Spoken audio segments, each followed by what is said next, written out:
दोस्तों नमस्कार, मेरा नाम है कुलदीप कुमार। आप देख रहे हैं युवा दस्तक। युवा दस्तक पे आज हमारे साथ एक युवा साथी है प्रवीण जी।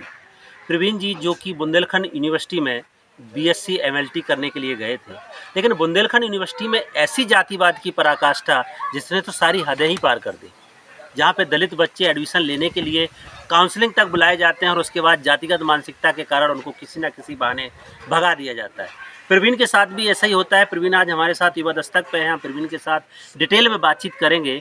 लेकिन प्रवीण जब अपनी काउंसलिंग के लिए जाते हैं, प्रवीण जब अपना एडमिशन फार्म भरते हैं, उन्होंने ये फार्म ऑनलाइन किया, उसके बाद उनको ये काउंसलिंग लेटर मिलता है और काउंसलिंग लेटर की जब पहली डेट पे, क्योंकि फर्स्ट काउंसलिंग में इनका नंबर आ जाता है और उसमें जब काउंसलिंग के लिए जाते हैं तो टीचर पहले ही उनसे काउंसलिंग की जगह इंटरव्यू करने लगता है। सवाल क्या करता है, आपको इंग्लिश आती है? अब बुंदेलखंड जैसे बीहड़ क्षेत्र, पिछड़े क्षेत्र में पढ़ने वाले बच्चे जहाँ इंग्लिश का इतना स्कोप होता नहीं है, तो इंग्लिश पूछने की ऐसी कौन सी ज़रूरत है?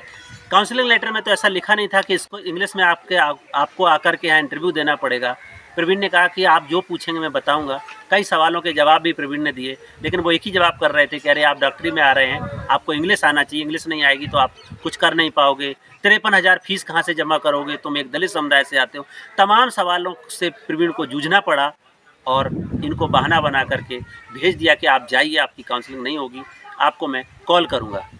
वहाँ से कोई कॉल नहीं आता। अभी तक प्रवीण बैठे हुए हैं कि एडमिशन हो जाए और एडमिशन का सत्र चल रहा है। एक काउंसलिंग खत्म हो चुकी है, प्रवीण की अभी तक काउंसलिंग नहीं हुई है। आज युवा दस्तक पे आज हमारे साथ प्रवीण है। ऐसे तमाम प्रवीण जैसे युवा साथी जो दलित समुदाय से आते हैं और यूनिवर्सिटी में इस तरीके की जातिवादी पराकाष्ठा से हमारे समाज के बच्चे स्कूल जाने से, कॉलेज जाने से और इस प्रोफेशनल कोर्स से वंचित रह जाते हैं, जो कहीं ना कहीं दलित समुदाय के लिए एक बहुत बड़ा प्रश्न चिन्ह खड़ा करता है और प्रश्न चिन्ह उस व्यवस्था पे खड़ा करता है जो ऐसे बच्चों को स्कूली शिक्षा से वंचित कर रहे हैं तमाम तरीके के बहाने से।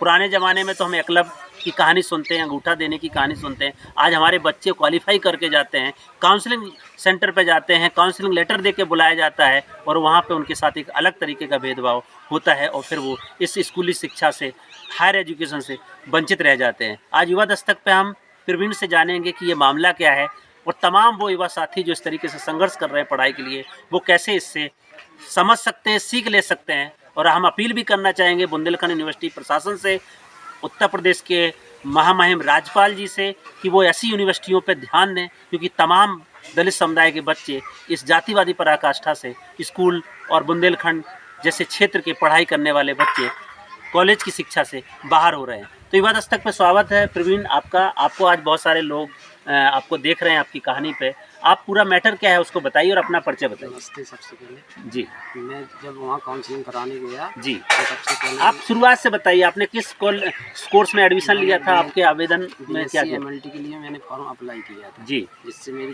काउंसलिंग लेटर निकला। उसमें काउंसलिंग डेट थी 24 से लेके 28 तक। जी फिर मैंने ईमेल पे कागज़ अपलोड करने थे, मैंने ईमेल पे कागज़ अपलोड किए। ऑनलाइन काउंसलिंग होनी थी। मैंने एचओडी से बात की तो एचओडी बोले आपको मैं मेल करूँगा या फ़ोन करूँगा तब आना है। जी मैंने कहा ठीक है। तो फिर वहाँ से मुझे कॉल आती है कि आ जाओ आपकी काउंसलिंग है। अभी मैं यूनिवर्सिटी में बैठा हूँ।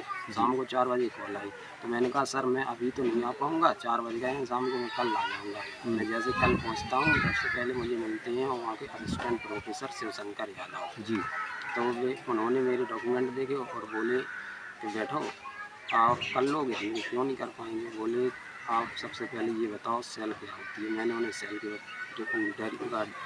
परिभाषा बताई। फिर बोली यूक्रेटिव और प्रेक्रेटिव कोर्स का अंतर बताओ। मैंने उन्हें वो अंतर बताया, लेकिन नहीं कई अंतर बताए। तो आप तो काउंसलिंग कराने गए थे, आप इंटरव्यू देने लगे? हाँ, इंटरव्यू सीधा इंटरव्यू करने लगे हमसे। फिर बोले ऐसा करो 53,000 रुपये फीस लगती है, आप घर पे पूछ लो कि जमा कर पाएंगे क्या नहीं। हमने कहा ठीक है पूछ लेता हूँ। बोले आपको टाइम है आज पूछ लो और आज से आपको एक दिन को मौका था हो जाए आपको जमा करना पार फीस। हमने ठीक है पूछ लेते हैं। मैंने घर पे बात की, घर वाले बोले हाँ कर देंगे जमा। फिर इसके बाद मैंने उन्हें बताया कि इसमें तो एससी की फीस नहीं लगती है। बोले नहीं ये तो हम लोग लिख ही देते हैं, फीस आपको 7 दिन के अंदर ही जमा करनी पड़ेगी। हमने कहा नहीं, ठीक लिख ही देते हैं मतलब क्या हुआ है? एससी के फीस नहीं लगती है, काउंसलिंग लेटर में हाँ, लिख के दिया, फिर क्या बोले उन्होंने? यही बोली ऐसे तो लिख ही देते हैं। जाने कितने बच्चे आते हैं ऐसे तो एससी समुदाय के जाने कितने आते हैं। तो मैं ऐसे किस किस की माफ़ करूँगा। मैंने कहा रोल नंबर 12 दे दीजिए, इसमें जो लिखा है उसमें स्पष्ट लिखा है कि प्रथम आवक प्रथम पावक के आधार पर आपकी एडमिशन निःशुल्क है। तो प्रवीण जो रूल नंबर 12 बता रहे हैं, इस काउंसलिंग लेटर के रूल नंबर 12 में इसमें एक लगा हुआ है कि शासनादेश संख्या 84/2016 जो शासनादेश है उसमें अनुपालन में उत्तर प्रदेश अनुसूचित जाति अनुसूचित जनजाति के शून्य शुल्क पर प्रवेश हेतु आहर अभ्यर्थियों के पाठ्यक्रम में अनुमान प्रवेश योग्यता की 40% सीमा तक ही प्रथम आगत और प्रथम पावत के आधार पर निःशुल्क प्रवेश अनुमान किया जाएगा। ये बाकायदा काउंसलिंग लेटर में शामिल किया जाता है, रूल नंबर 12 में डाला जाता है और इसी काउंसलिंग लेटर को लेकर के प्रवीण अपना काउंसलिंग कराने गए थे। लेकिन प्रवीण का बताना है कि टीचर कह रहा है कि ऐसे तो हम रूल्स में लिखे ही रहते हैं लेकिन हमें फ़ीस जमा कराते हैं, और 53,000 रुपये की फ़ीस एक दलित युवक कैसे जमा कर पाएगा, एक ये भी बड़ा सवाल होता है। लेकिन उस फीस के नाम पे उनको टहला दिया जाता है। तो इसके बाद क्या हुआ प्रवीण? इसके बाद फिर मुझे HOD के पास ले जाया जाता है। HOD हमसे पूछते हैं कि आप कर लोगे प्रोफेशनल कोर्स है। मैंने कहा हाँ कर लूँगा, प्रोफेशनल कोर्स है, इसीलिए तो मैंने फार्म अप्लाई किया है कि प्रोफेशनल कोर्स कर लूँगा। बोले आप बात नहीं समझ रहे हो। क्यों बात क्यों नहीं समझ रहे हैं? हम प्रोफेशनल कोर्स है इसीलिए तो करना चाहते हैं। बोले अच्छा, तो वहाँ भी इंटरव्यू लेने लगे। वहाँ उन्होंने सबसे पहले पूछा आप बताओ शरीर में कितना ब्लड होता है, माइक्रो प्लाज्मा की संरचना बताओ और इंग्लिश में बताना। आप ऐसे बोलना है, ऐसे नहीं, इंग्लिश में बताना। यहाँ सब इंग्लिश में चलता है और फड़ा फड़ा बोलना पड़ता है। डॉक्टरों के साथ बातचीत करोगे, ऐसे ही करोगे तो कर लोगे, कहाँ से मैनेज करोगे? हमने सब कुछ कर लेंगे, मुश्किल कुछ भी नहीं है। बोले मुश्किल तो कुछ भी कैसे नहीं है, एक तो तुम्हारा 2012 में इंटरव्यू है, तब से तो आप करने आ रहे हो। हमने भी तो हमें जब जानकारी मिली तभी तो सरकार पे हम जानकारी तभी तो करेंगे। बोले ठीक है जाइए आप। तो हम भगे आए वहाँ से। फिर हम थोड़ी देर बाद पहुँचे। नहीं सर मुझे करना ही है कोर्स ये, आप क्यों टहला रहे हो? बोले ऐसा करो हम और जानकारी ले लें तब फिर आपको कॉल करें। फिर तब से न तो हमें कॉल आई और हमने एक दिन कॉल करके पूछी तो कह रहे जाओ तुम्हारी सीट और किसी को दे दी हमने, तुम्हारा एडमिशन नहीं हो पाएगा, तुमने फ़ोन से कह दिया है हम नहीं करेंगे। और जबकि न तो हमारे पास कोनो कॉल आओ, ना मैसेज आओ, ना ईमेल पे मैसेज आओ, कहूँ का नहीं आओ बता। तो प्रवीण बता रहे हैं कि कॉलेज वाले अब एक नया बहाना कह रहे हैं कि हमने कॉल किया, आपने मना कर दिया, जबकि प्रवीण के पास ना कोई मैसेज आया, ना कम्युनिकेशन आया, ना कॉल आया, और प्रवीण को बोलते हैं कि आपका की सीट पे हमने किसी और का एडमिशन दे दिया है।